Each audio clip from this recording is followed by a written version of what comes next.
Welcome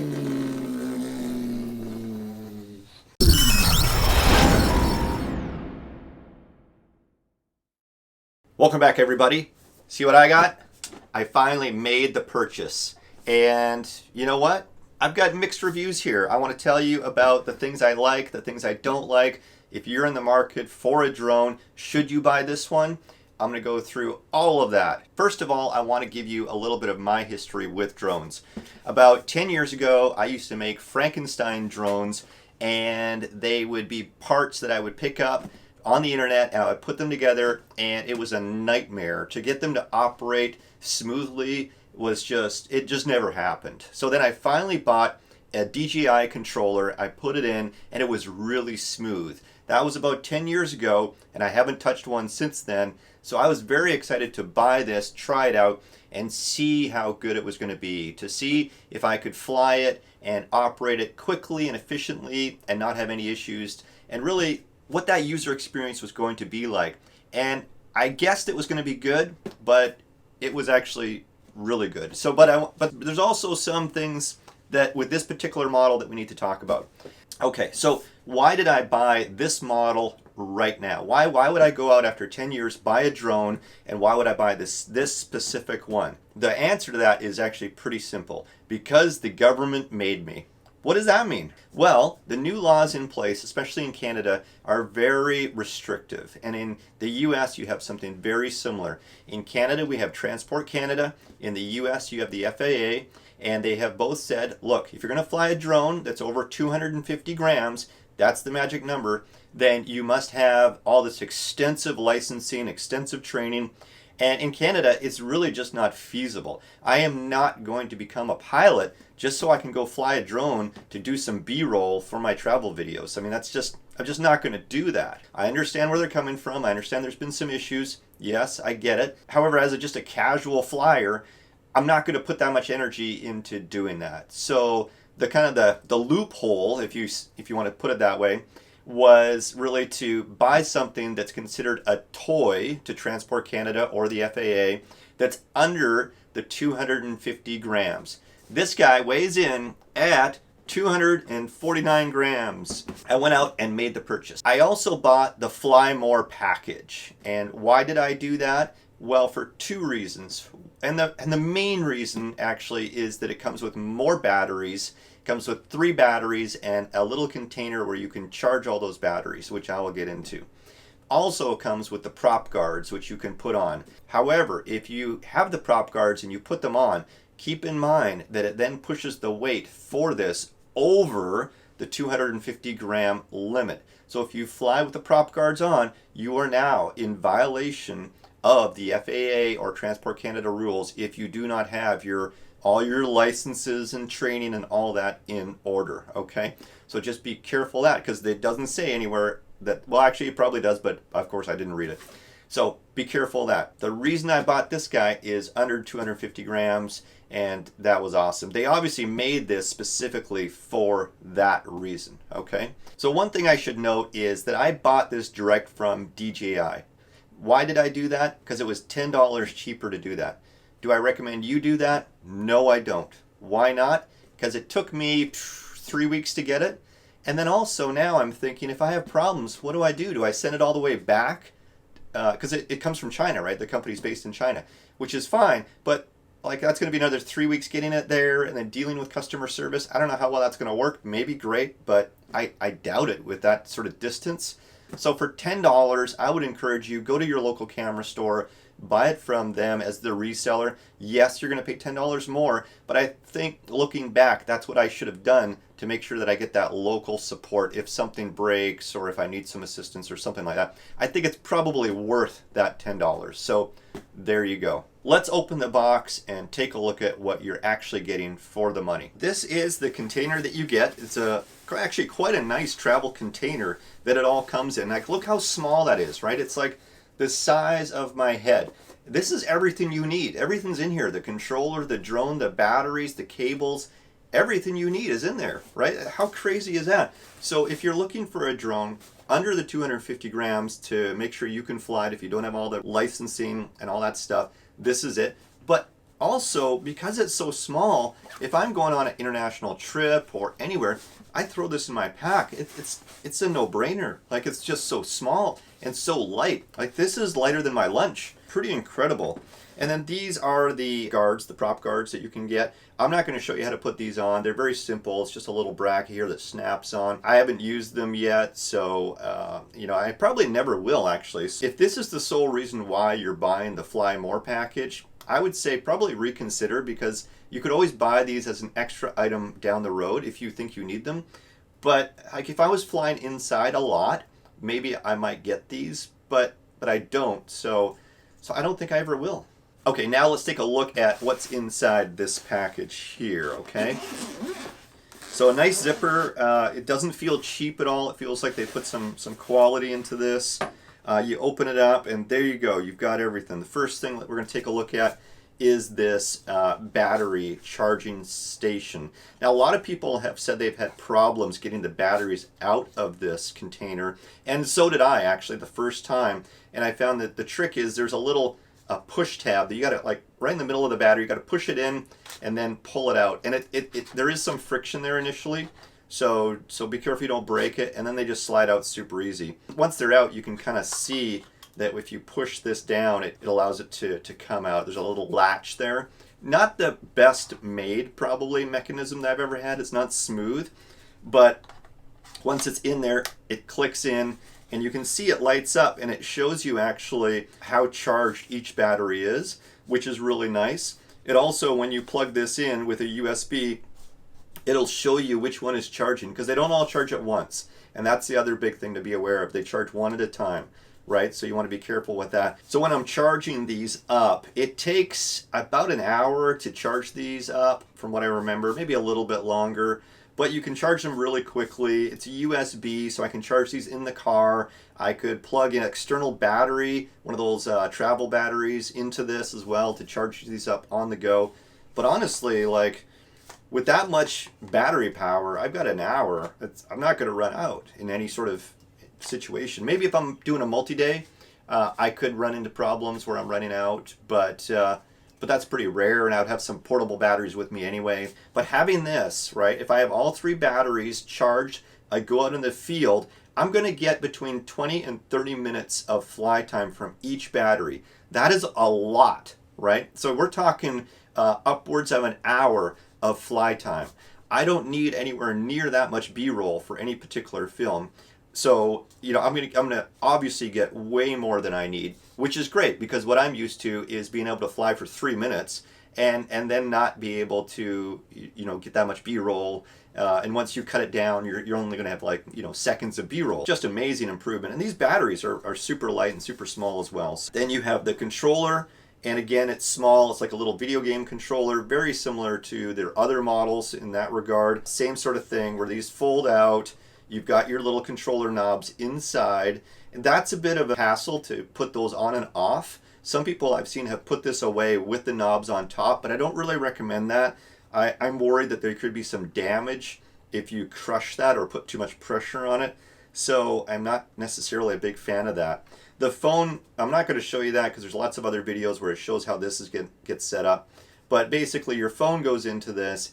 Depending on the type of phone you have, they include all the cables. If you have an iPhone, an Android, or whatever else, there's a bunch of cables that you can pick from that connects your phone to this controller, and then you have the software on your phone that runs this. The software on your phone is a little different than the other software that they've used with other drones. So in this case, it's the DJI Fly app, right? Which is very similar, very easy to use, however, less features than their other apps that they use. And that's fine if you're a brand new flyer, if you're new to drones. I think it's a good thing, because it's a simplified interface with less complications, less features that you probably wouldn't use anyway. And so I think that from that regard, if you're new to drones, it's actually much easier for you. For me, I had no concerns. The one concern that I do have on the app is that it doesn't allow you to lock in certain camera settings. I think exposure is the only one that you can lock in. So it might be aperture. One of them you can lock in, but the rest is all automatic. If you're really into the camera aspect of it, then that might be something to look at. But I don't think it's a deal breaker, especially if you're in the area that I am, as far as needing a small, compact, entry-level, cheap drone. Okay, so I think that's fine. The other thing that we should talk about as far as camera capabilities on this is not 4K. It is good, but it's not 4K. I think that if most of us are doing 1080 anyway for our YouTube videos, it does hit high definition. It does look really good as far, as long as you do it at the right time of day. So for me, I would fly in the morning or evening. I wouldn't fly when the sun is directly overhead and I'm going to have all those different sort of types of lighting. I'm not going to do that. So as long as you're smart about it, I think your results are going to be fantastic. I've flown this in the woods. The lighting was perfect. Didn't have any exposure issues. So I think that could be fine. So look at how small this is, right? Compared to my hand, right? Now you see it, now you don't, right? Look at how small that is. And super, super light as well. If this is in your pack and you're traveling, you're not even going to feel it. The one thing that freaked me out was these propellers, right? And they just kind of are loose like that, but that's not a problem. Apparently, once you power it on, it just takes off and figures that out. This is a pocket drone, basically, right? Like you can put this in your pocket. It's so small. And the way that it folds up, it's not like you're crushing it. It's a very elegant, maybe not elegant, okay, but it folds together nice. I mean, these props kind of flop around a little bit. If there's one weird thing about this when you fold it up, is that the props flop around a little bit. And when you go to put it in the box, you have to be careful that you don't crush the props because they feel quite fragile. And I think that might be the first thing to go on these things. But the fact that it folds up like this makes it such a compact thing when you're traveling. That to me, that's just great. The fact that all this stuff fits in this little tiny container makes it perfect for traveling. I think that if you're a filmmaker, why would you ever not take this with you, right? I've seen shots of video where people are flying out of their Airbnb window and then it's looking back at the whole building. If you're in a exotic looking location and you want to show off where you're staying, what better way to do that than with this, right? So you're taking off from the coffee table, flying out the front door and taking a look at that. I mean, that's wonderful. The shots that I've seen where they do that, it's just fantastic. For that reason alone, as a travel filmmaker showing different locations, especially where I've stayed around the city, this is great for that, right? I can go up on a rooftop if I want, or go into a park where it's allowed, and just do a really quick 5-minute video with this to give that B-roll, that high-level perspective of the area. Money well spent, in my opinion, just because of the size of this thing. The way that it folds up is also quite interesting, right? And I think that you need to be a bit careful of this when you first get it, because when you fold these arms out, they fold out this way. So intuitively, you would think, well, these arms must fold out the same way, but they don't. They actually go this way from the bottom, okay? So just be careful of that. And there you go. It's just like that. So still like super small, super lightweight.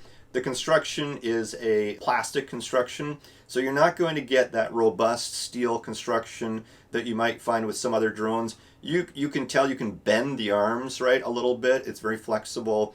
It is a toy, right? When we look at this, feeling that you get from it is, okay, this is a toy.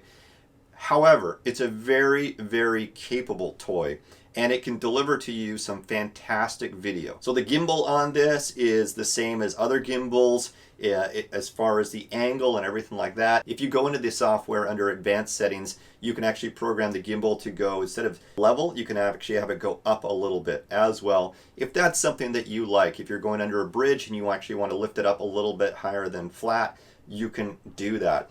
What I like to do is fly this close to the ground, because unlike some of the other drones, it will allow you to do that and bring the gimbal down a little bit so that it feels like you're doing a walkthrough with a handheld gimbal. You can do that for long stretches through the forest or something like that, and it looks very cool. So in summary, what do I think about this drone? For me, it's close to perfect. The good things include it's cheap, right? So this is one of the cheapest drones on the market for the quality that you're going to get. When we look at drone manufacturers, there's only really one that I would look at, and that's DJI. Manufacturer, you got that locked in. models, when you compare this to the other models that they have available, this is for the smallest and the most high quality video. This is the one you would go with, right? So this is really, there's no other choice that I see out there as far as competitors. I want small, cheap, light, and like under the 250 grams to keep me legal, right? So this is the guy, really. I paid my money for this. Do I think it's worth it? Yeah, I do. I'm glad I bought it. I have no buyer's remorse. I feel good about it. The video is better than I expected. The way that it flies is better than expected as well. When I operate this, it's dead easy compared to what I'm used to, especially from 10 years ago.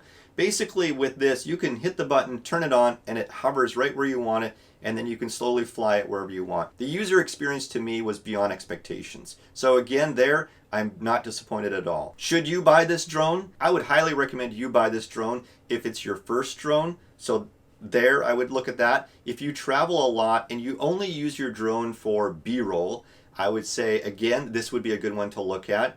It's very light, a lot smaller than the other drones. So when you weigh the factor of, okay, the features and the higher 4K quality compared to the size and weight of this drone, I think that's the biggest factor for you if you're a filmmaker, to look at that. Also, if I lose this drone, if it goes into the water or something like that, I'm not out as much money as I would be with some other drones, right? So I think that's the other big factor for me, because I'm always worried about that. I would highly recommend this drone. For me, it has surpassed my expectations. It is worth the money I paid for it, and I'm getting some really good value out of it. There's no real downside for me in regards to this drone. I knew what I was getting. I knew I wasn't getting 4K. I knew I wasn't getting all the features of some of the other bigger, fancier drones, but I also knew I was going to be under the 250 grams, and I knew that I was going to be able to get some good shots, some good B-roll, sufficient for what I need on YouTube.